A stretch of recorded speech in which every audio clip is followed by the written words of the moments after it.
Bonjour tout le monde, bienvenue à la capsule algèbre numéro 18 déjà. C'est la première capsule de la partie numéro 3. Cette capsule-là, dans le fond, ça va vous aider à résoudre des problèmes parmi ceux qui sont entre les pages 71 et 74 de votre cahier. J'en ai sélectionné. J'ai sélectionné d'abord le numéro 2 qui est à la page 72 et ensuite le numéro 5 qui est à la page 73. On va commencer avec le premier, le numéro 2. On nous dit « Hier, Christophe avait 3,50 $ de moins que Mélanie. Aujourd'hui, il a le double de son argent de poche de la veille, tandis que Mélanie a augmenté le sien de 10,40 $. Si les deux ont maintenant la même somme, combien chaque personne avait-elle hier? » Les étapes de résolution du problème demeurent les mêmes. Donc, pour la première étape, il faut que j'identifie mes inconnus. Donc, si de quoi on parle, qu'est-ce qu'on cherche? On parle de montant d'argent. Donc, je vais avoir le montant de... Et là, j'ai deux personnes. J'ai Christophe et j'ai Mélanie. Ici, ce qu'il y a de particulier, c'est que nos montants d'argent sont en deux temps. C'est-à-dire qu'on parle de l'argent de poche qu'il y avait hier. Donc, hier, mais on parle aussi de l'argent de poche qu'il y a aujourd'hui. Donc, il va falloir tenir compte de ça quand on va faire notre schéma. Si je vais en ordre chronologique, donc je commence avec hier. Donc, hier, la relation qui unit le montant d'argent de Christophe à Mélanie, c'est ici dans ma première phrase. Donc, Christophe avait 3,50 $ de moins que Mélanie. Si je représente ça par mon schéma, ma flèche va partir de Mélanie vers Christophe. 3,50 $ de moins, donc ça fait moins 3,50 $. Qui va avoir X, ça va être Mélanie. Et Christophe, lui, va avoir X moins 3,50 $. Ça, c'est pour hier. Par la suite, j'ai aujourd'hui. Aujourd'hui, là, il y a différentes choses. Je vais d'abord écrire aujourd'hui ici.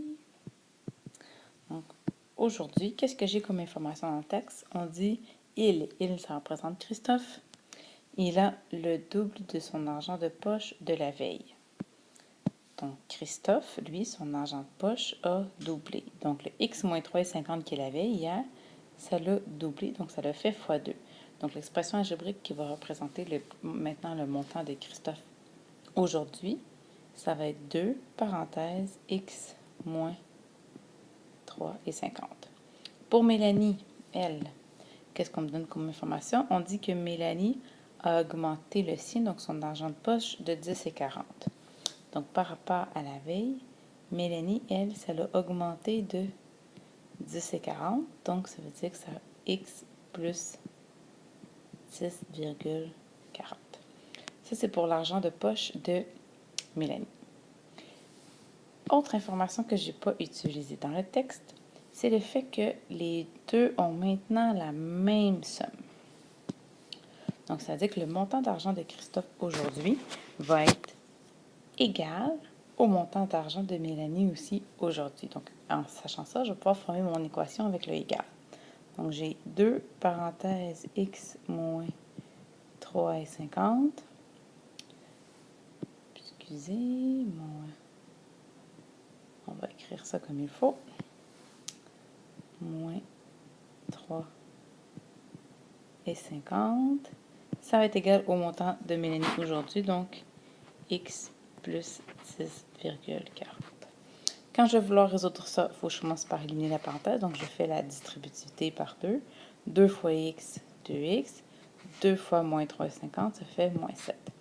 Égale x plus 10,40. Je veux résoudre, donc je vais trouver la valeur de mon x. Je vais commencer par faire moins x de chaque côté. Donc, ça fait x moins 7 est égal à 10,40. Ensuite, je vais enlever le moins 7 en faisant plus 7 de chaque côté. Donc, je vais trouver que x est égal à 17,40. Qu'est-ce que c'est ça le x? Si je reviens à ma situation initiale, Le X, c'est le montant de Mélanie hier. Je vais aller retrouver les montants. Donc, pour hier, Mélanie avait 17,40, oui. Et Christophe, lui, qu'est-ce qu'il avait hier?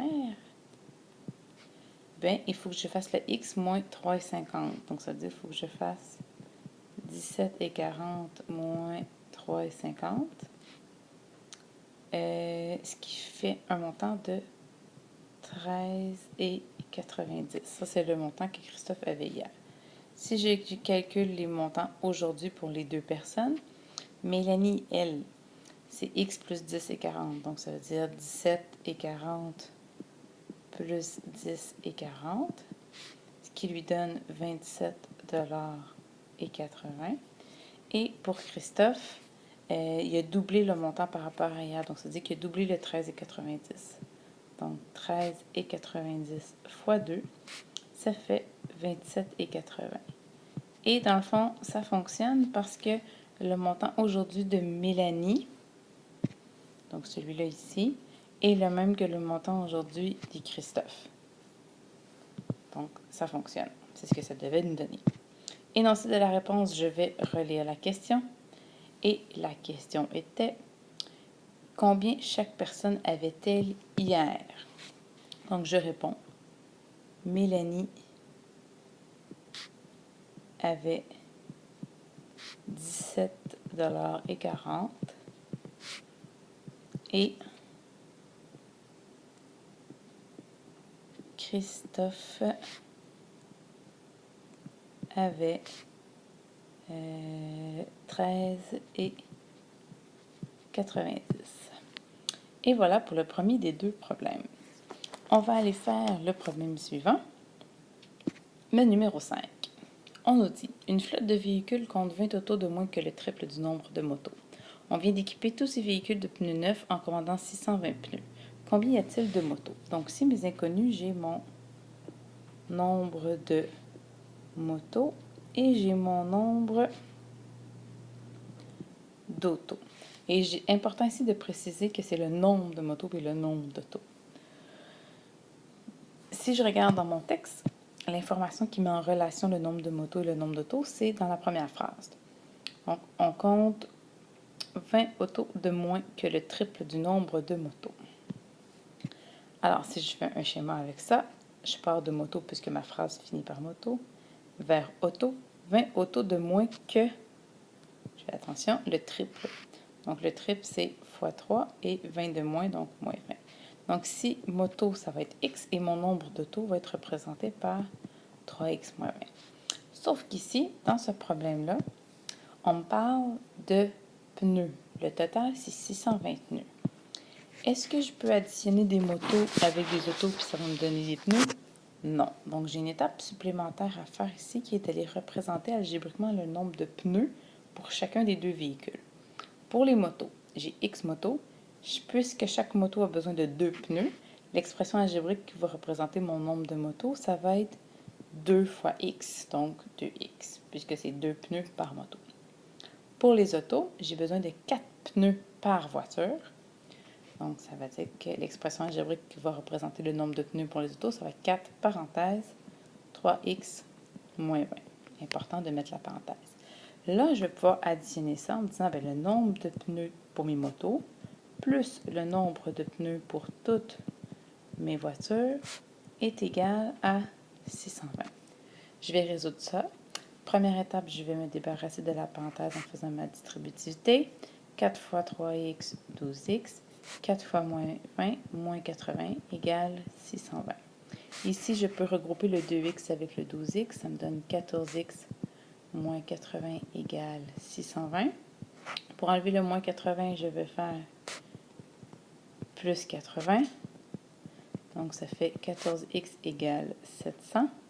Il me reste à diviser par 14 de chaque côté. Donc, x est égal à 50. Qu'est-ce que représente mon x ici? Il représente, dans le fond, mon nombre de motos. Pour faire ma validation, donc, moto, j'en ai 50, c'est ce que je viens de trouver.